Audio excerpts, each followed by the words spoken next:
July 20, 1969. 9 minutes into the lunar descent, the computer starts throwing alarms. Program alarm, 12:02. Armstrong asks what it is. Houston says, "We're go on that alarm." They land anyway. Here's the wild part.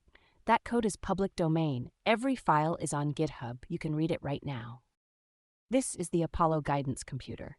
2 kilobytes of RAM, 36,000 words of read-only memory, literally woven by hand, 1 bit at a time, by seamstresses at Raytheon, running a custom assembly language on a computer custom-built for this mission. It's handwritten by humans under pressure. Here's a literal to-do in the code that flew the lunar descent. Temporary, I hope, hope, hope, twice. Later, a section header reads, trashy little subroutines.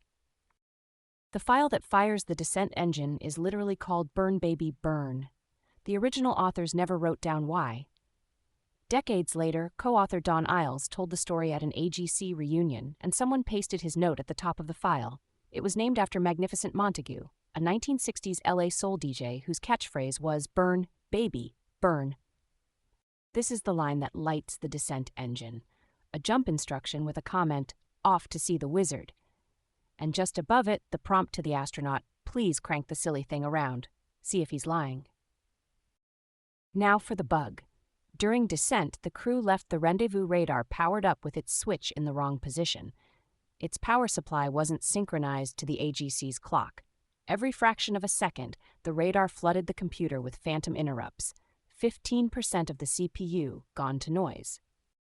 Inside alarm and abort.agc is Margaret Hamilton's answer. Bailout. When the executive overruns, it throws the 12:02, sheds every low-priority task, and restarts. Clean.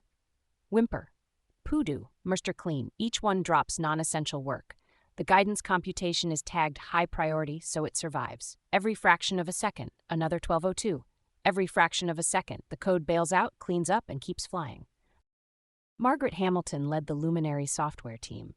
Her core design principle, bugs will ship, the computer will get overloaded. Build the executive to detect overflow, drop non-essentials, and restart clean without losing the important thing. A line runs from this file to every safety-critical embedded system today. The contract page is in the repo too. Submitted by Margaret H. Hamilton, Colossus programming leader. March 28, 1969. The code that sent us to the moon had a bug. It landed anyway. GitHub.com/ChrystalGary/Apollo-11. Go read it.